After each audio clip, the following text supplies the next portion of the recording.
कहानी की शुरुआत एक लैब को दिखाते हुए होती है जहाँ पर एक रोबोट थे जिसे मदर रोबोट भी कहा जाता है। यहाँ पर हमें बताया जाता है कि पूरी धरती से इंसानों का नामो निशान खत्म हो चुका है और सिर्फ 63,000 एम्ब्रियोज यानी भ्रूण ही इस लैब में बचे हैं। इसलिए लैब में इस मदर रोबोट का मिशन इंसानों की नई पॉपुलेशन को दोबारा से बसाना था, जिसके लिए मदर रोबोट एक एम्ब्रियोज को जेस्टेशन चैम्बर में रख देती है, जिससे एक ह्यूमन बच्चा धीरे धीरे डेवलप होने लगता है। अब इस आर्टिफिशियल गर्भ से 24 घंटे के अंदर बच्चे को बाहर आना था, इसलिए मदर रोबोट 24 घंटे में बेबी के बाहर आने का वेट करने लगती है और जैसे ही 24 घंटे बाद बच्चा पूरी तरह से डेवलप हो जाता है तब उसे बाहर निकाला जाता है। ये एक बेबी गर्ल थी जिसे मदर रोबोट डॉटर नाम देती है। इसके बाद मदर रोबोट उस बच्ची को पालने और उसका ख्याल रखने लगती है। मदर रोबोट इस इंसानी बच्चे को पैदा करके बहुत खुश थी। ऐसे ही समय बीतने के साथ साथ मदर रोबोट के साथ रहते हुए वो बच्ची चलना, हंसना, रोना और इधर उधर भागते हुए खेलना, ये सब चीजें सीख रही थी। मदर रोबोट डॉटर का बहुत ख्याल रखती थी। वो उससे बातें करती, उसे खाना खिलाती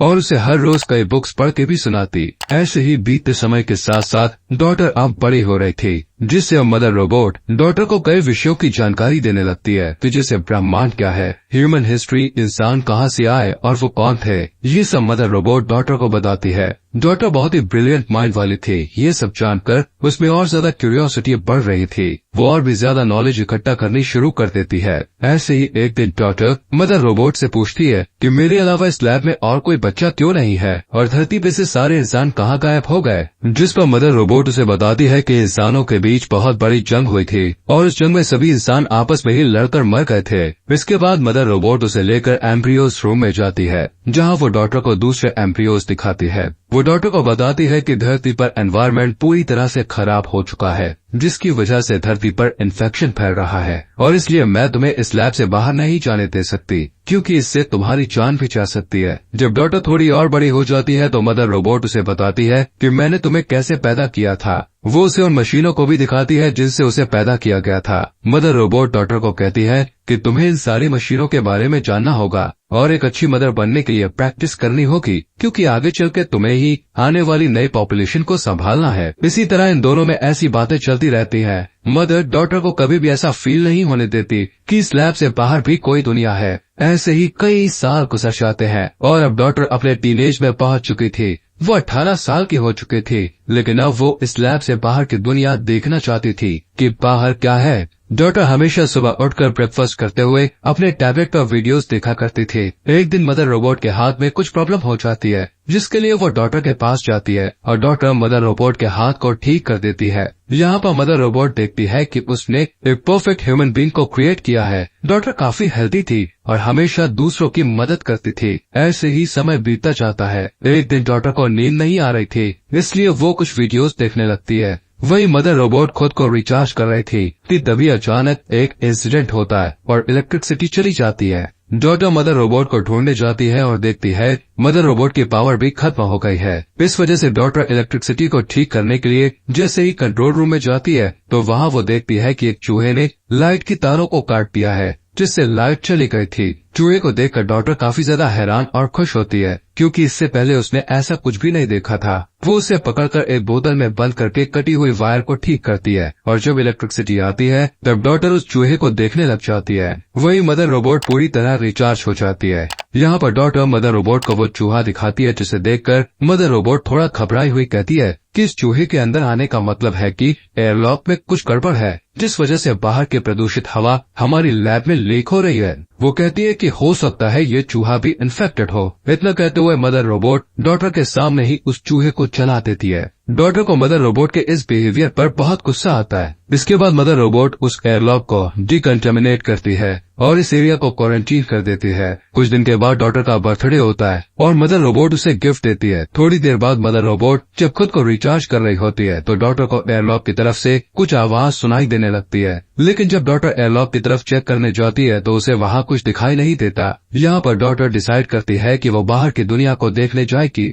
जिसके बाद वो एक प्रोटेक्टिंग सूट पहन लेती है कि तभी फिर से उसे कुछ आवाज आती है और जैसे ही वो उस लैब का फर्स्ट एयरलॉक खोलती है तो उसे फिर से एक औरत की मदद के चिल्लाने की आवाज आती है। यहाँ पर डॉटर एक प्रोटेक्टिंग सूट अपने पास रख लेती है और सेकंड हैच खोल देती है और देखती है कि उसके सामने एक घायल औरत है जो जख्मी हालत में डॉटर से हेल्प मांगती है। फिर डॉटर उसकी हेल्प करने के लिए उसे पहनने के लिए वो सूट देती है। उधर दूसरी साइड मदर रोबोट भी पूरी तरह रिचार्ज हो गई थी और डॉटर की तरफ ही आने लगी थी। डॉटर जब उसे अपनी तरफ आता हुआ देखती है तो वो जल्दी से एयरलॉक को बंद कर देती है। मदर रोबोट को पता चल जाता है कि एयरलॉक को खोला गया था, इसीलिए वो डॉटर से पूछती है कि तुमने एयरलॉक ओपन क्यों किया। जवाब में डॉटर मदर रोबोट को छूट कहती है कि मुझे बाहर की दुनिया देखनी है, इसलिए मैंने दरवाजा खोल दिया। मदर रोबोट डॉटर को वार्निंग देती है कि तुम्हें बाहर जाना अलाउड नहीं है क्योंकि जहरीली गैस के कारण तुम्हारी जान को खतरा है। इसके बाद मदर रोबोट डॉटर को पनिशमेंट के तौर पर एग्जाम के लिए लेकर आती है, जिसके लिए मदर रोबोट डॉटर को एग्जाम के लिए एक डिवाइस देती है और खुद लैब में काम करने चली जाती है। तभी डॉटर मदर रोबोट के वहाँ पर न होने का फायदा उठाकर वापस एयरलॉक खोलकर बाहर आती है, जहाँ पर वो देखती है कि वो जख्मी औरत बेहोश पड़ी थी।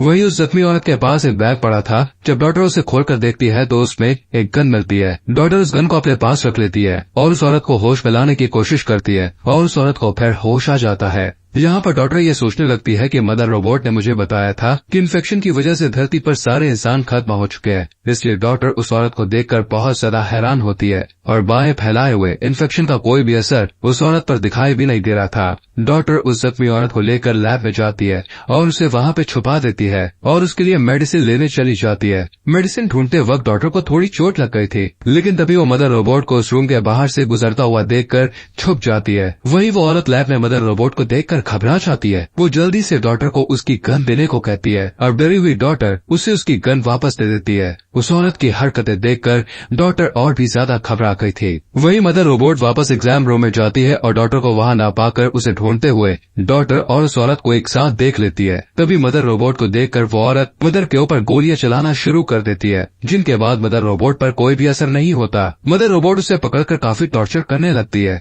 लेकिन ये देखकर डॉटर मदर रोबोट को उसे मारने से रोक लेती है। टॉर्चर की वजह से उस औरत को काफी चोट पहुंची थी, इसलिए डॉटर मदर को उसकी हेल्प करने के लिए कहती है। डॉटर की बात मानकर मदर रोबोट उस औरत को छोड़ देती है और उसका ट्रीटमेंट करने के लिए उसे वहाँ से मेडिकल रूम ले जाती है। मदर रोबोट डॉटर को रूम के बाहर वेट करने को कहती है। अब यहाँ पर मदर उस औरत को ठीक करने के लिए उसे पेनिसिलिन का इंजेक्शन देने के लिए आगे बढ़ती है, पर वो औरत पेनिसिलिन इंजेक्शन लेने से मना कर देती है, जिससे मदर रोबोट वहाँ से जाने लगती है। तभी डॉटर मदर रोबोट से पूछती है कि आपने मुझे झूठ क्यों बोला कि बाहरी दुनिया में इंसान खत्म हो चुके हैं। मदर उसे बताती है कि मुझे भी कुछ समझ में नहीं आ रहा है कि बाहर दुनिया में इंसान अब तक कैसे बचे हुए हैं। इसके बाद डॉटर उस औरत के बैग को अच्छी तरह चेक करने लग जाती है, जहाँ उसे एक बुक मिलती है जिसमें बहुत सारी पिक्चर्स बनी हुई थी, जो कि डॉटर को काफी इंटरेस्टिंग लगती है। तभी डॉटर मदर के पास जाती है, जहाँ पर मदर रोबोट अपने टूटे हुए हैंड को रिपेयर कर रही थी। डॉटर उस औरत को अंदर आने देने के लिए मदर रोबोट से माफी मांगती है, जिस पर मदर उसे माफ कर देती है। लेकिन इसके बाद डॉटर मदर से कहती है कि उस औरत की हालत और भी ज्यादा खराब होती जा रही है, जिसके बाद वो दोनों उस औरत के पास जाते हैं। उसे देखकर मदर रोबोट उसे कहती है कि मुझे तुम्हारी सर्जरी करनी पड़ेगी, नहीं तो तुम गोली के इन्फेक्शन से ही मर जाओगी। लेकिन वो औरत मदर रोबोट को उससे दूर रहने के लिए कहती है। इस सिचुएशन को देखते हुए डॉटर मदर रोबोट की हेल्प से खुद ही उस औरत की सर्जरी करने लगती है और बुलेट्स को उसकी बॉडी से बाहर निकाल लेती है। इसके बाद वो दोनों एक दूसरे से बातें करने लगते हैं। वहीं उनकी सारी बातें मदर रोबोट सुन रही थी। एक दिन वो औरत डॉक्टर को बताती है कि जब वो लोग एक खान में काम कर रहे थे तो एक रोबोट ने उसके भाई को मार दिया था। यहाँ पर उस औरत के बताने से डॉक्टर को पता चलता है कि बाहरी दुनिया में मदर रोबोट जैसे और भी रोबोट्स हैं, जिन्होंने लगभग 90% इंसानों का खात्मा कर दिया है। वो औरत डॉक्टर को एक बुक निकालकर कुछ पिक्चर्स दिखाते हुए कहती है, इसमें जितनी भी पिक्चर्स तुम्हें दिखाई दे रही हैं, ये सभी सर्वाइवर्स हैं और वो सभी एक साथ ही रहते हैं और इन रोबोट से बचते फिर रहे हैं, क्योंकि जैसे ही कोई रोबोट इंसान को देखता है तो उसे तुरंत मार देता है। वो औरत डॉक्टर को मदर रोबोट के साथ न रहने को कहती है। अब जब इन दोनों की बातचीत चल रही थी तभी इसी बीच मदर रोबोट वहाँ आ जाती है और डॉक्टर को एग्जाम पे अपने साथ ले जाती है। अब क्योंकि मदर रोबोट ने उस औरत की सारी बातें सुन ली थी, इसलिए वो डॉक्टर को कहती है कि उस औरत की बातों पर तुम्हें ध्यान नहीं देना चाहिए क्योंकि वो झूठ बोल रही है। इसके बाद मदर रोबोट डॉक्टर का साइकोलॉजी, फिजिकल और मेडिकल टेस्ट लेती है, जिसमें डॉक्टर काफी अच्छा स्कोर करती है। इसके लिए मदर रोबोट उसे रिवॉर्ड देने के लिए एम्ब्रियोस रूम में ले जाती है और उसे कहती है कि इन एम्ब्रियोस में से किसी एक एम्ब्रियो को सिलेक्ट कर लो। अब डॉक्टर को शुरू से ही अपना एक भाई चाहिए था, इसलिए वो एक मेल एम्ब्रियो को चुनती है। रात में जब मदर रोबोट रिचार्ज हो रही थी तब डॉटर मदर रोबोट के ब्रोकन आर्म की हेल्प से उस कैबिनेट को ओपन करती है जहाँ बुलेट्स रखी हुई थी। यहाँ पर डॉटर को पता चलता है कि मदर रोबोट उससे झूठ बोल रही है, क्योंकि मदर रोबोट ने डॉटर से पहले 3 और एम्ब्रियोज से जो बच्चे पैदा किए थे वो बच्चे भी पूरी तरह से डेवलप हो चुके थे। और जैसे ही वो बच्चे बड़े हुए तो मदर रोबोट ने उनका टेस्ट लिया था, जिसमें उन बच्चों ने अच्छा स्कोर नहीं किया, जिसके लिए मदर रोबोट ने उन बच्चों को शूट करके मार डाला था। थोड़ी छानबीन करने पर डॉटर को वहाँ उन बच्चों की हड्डियां भी मिलती है। ये देखकर डॉटर मदर रोबोट से काफी ज्यादा निराश हो जाती है। वो पूरी तरह से अंदर से टूट चुकी थी और वहीं बैठकर रोने लगती है। वो सोचती है कि जिस मदर रोबोट ने उसका ख्याल रखा उसके लिए इंसानों की कोई वैल्यू ही नहीं है। डॉटर रोते हुए वापस उस औरत के पास जाती है और वो औरत उसे अपने साथ चलने को कहती है, लेकिन डॉटर उसके साथ जाने से मना कर देती है। डॉटर कहती है कि उसने भाई के तौर पर जिस एम्ब्रियो को चुना है वो कल बाहर आने वाला है और वो उसे छोड़कर नहीं जाना चाहती है। वो कहती है कि जब वो चैम्बर से बाहर आ जाएगा तब वो लोग उसे भी अपने साथ ले जाएंगे और बाकी एम्ब्रियोज को बचाने के लिए वापस लैब में जाएंगे। वही मदर रोबोट को उनकी सारी बातों का पता चल गया था। अगले दिन जब डॉटर बाहर जाने से पहले खाने पीने और जरूरी सामान को इकट्ठा कर रही होती है तभी मदर रोबोट उससे पूछती है कि ये तुम क्या कर रही हो, जिस पर डॉटर मदर रोबोट से झूठ बोलती है कि वो सारी चीजों को अपने भाई के साथ टाइम स्पेंड करने के लिए इकट्ठा कर रही है। लेकिन मदर रोबोट डॉटर को किचन में ले जाती है और उसे अगले खाने के फॉर्मूला को मिक्स करना सिखाने लगती है। फिर तभी वो डॉटर से कहती है कि तुम एक अच्छी बहन बन सकती हो। जिसके बाद वो किचन से बाहर आकर डॉटर को किचन में ही लॉक करके उस औरत के पास जाकर उसे कहती है कि मुझे तुम्हारी और डॉटर की सारी प्लानिंग के बारे में कल ही पता चल गया था। इतना कहते हुए वो उस औरत को काफी ज्यादा टॉर्चर करने लगती है। वहीं इसी दौरान डॉटर लिक्विड नाइट्रोजन की मदद से उस रूम के ग्लास को तोड़कर बाहर निकल जाती है। दूसरी तरफ वो औरत मौका देकर अपने वेपन से मदर रोबोट पर अटैक करती है, पर मदर रोबोट को उससे कुछ भी नहीं होता और वो उसे मारने ही वाली थी कि तभी डॉटर फायर अलार्म को एक्टिवेट कर देती है, जिससे मदर रोबोट डिस्ट्रैक्ट हो गई थी और वो उस औरत को छोड़कर फायर का पता लगाने के लिए चली जाती है। वही वो औरत और डॉटर एक साथ मेन डोर की तरफ भागने लगती है, लेकिन तभी वहाँ मदर रोबोट आ जाती है, जिससे वो औरत मदर रोबोट को कहती है कि मेन डोर खोल दो वरना मैं डॉटर को मार दूंगी। यहाँ पर मदर रोबोट डॉटर को बचाने के लिए डोर ओपन कर देती है। अब वो औरत डॉटर के साथ बाहर निकल जाती है। बाहर की दुनिया पूरी तरह से बर्बाद हो चुकी थी। वहाँ इंसान, पेड़ पौधे और जानवरों का नामो निशान नहीं था।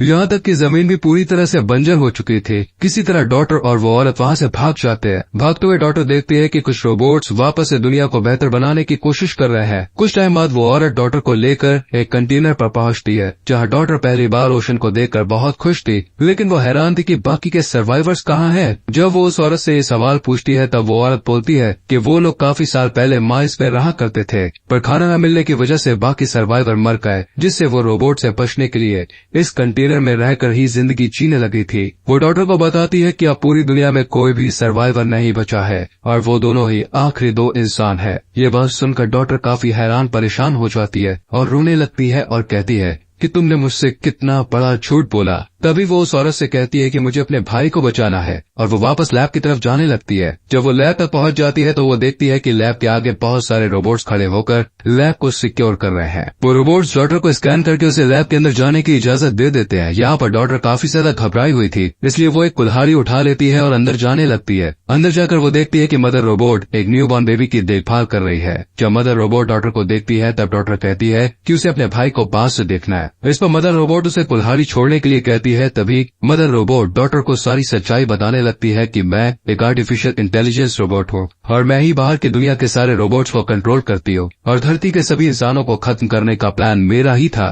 फिर मदर रोबोट डॉटर से कहती है कि मुझे डर था कि इंसान आगे चलकर खुद तो एक दूसरे से लड़कर खत्म होंगे ही, साथ ही साथ वो इस प्लैनेट को भी बर्बाद कर देंगे, इसलिए मैंने इंसानों को खत्म करने का प्लान बनाया, जिसके बाद रोबोट से इंसानों का खात्मा कर दिया। वो बताती है कि लेकिन मैं इंसानों को सेकंड चांस देना चाहती थी, इसलिए मैंने कुछ ह्यूमन एम्ब्रियोज को सेव कर लिया था ताकि उनकी मदद से मैं इंसानों की एक नई जनरेशन को दोबारा से खड़ी कर पाऊं और वो ह्यूमन से एक दूसरे के साथ प्यार से रहे और अपने प्लांट का भी ख्याल रखे। तभी डॉटर कुल्हाड़ी को नीचे रख देती है और अपने भाई को गोद में उठा लेती है। इसके बाद डॉटर मदर रोबोट से पहले के 3 बच्चों को मारने का कारण पूछती है, जिस पर मदर रोबोट उसे कहती है कि तुमने इस बच्चे को बहुत टाइट पकड़ा है। तभी डॉटर वहाँ से भागने लगती है। मदर रोबोट उसके पीछे जाती है और डोर में फंस जाती है। इस बीच डॉटर को एक गन मिलती है, वहीं मदर रोबोट खुद को वहाँ से छुड़ा लेती है। जब मदर रोबोट डॉटर के पास पहुँचती है तो डॉटर उसकी तरफ गन पॉइंट कर देती है। मदर रोबोट उसे 2 ऑप्शन देती है कि या तो तुम मेरे साथ रहकर अपने भाई का ध्यान रखो रखो या फिर मुझे मार दो। मदर रोबोट उसे बताती है कि असल में मुझे एक ऐसे लीडर की तलाश थी जिसका दिमाग एकदम सुपर कंप्यूटर जैसा हो, और इसीलिए मैंने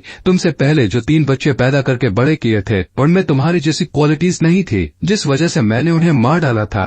वो डॉटर को बताती है कि अब मुझे तुम मिल गई हो और तुम्हारा दिमाग लाजवाब है, इसलिए अगर आने वाली जनरेशन परफेक्ट नहीं भी होती तो तुम उन्हें लीड करके परफेक्ट बना सकती हो। मदर रोबोट उसे बताती है कि तुम अपनी जान की परवाह किए बिना अपने भाई को बचाने के लिए लैब में वापस आए, जो कि मेरा एक आखिरी एग्जाम था, क्योंकि मैं देखना चाहती थी कि तुम अपने भाई को बचाने के लिए वापस आती हो या नहीं। वो कहती है कि मेरा मिशन यहाँ पर पूरा हो चुका है और अब तुम सबके लीडर हो। मदर रोबोट डॉटर से कहती है कि अब तुम चाहें तो मुझे मार सकती हो, जिसके बाद डॉटर उसे शूट कर देती है। अब डॉटर ही उस सारे बचे हुए एम्ब्रियोज के लिए मदर थी और उसे ही सारे एम्ब्रियोज को डेवलप करने के बाद वो सारे ह्यूमंस को लीड करना था।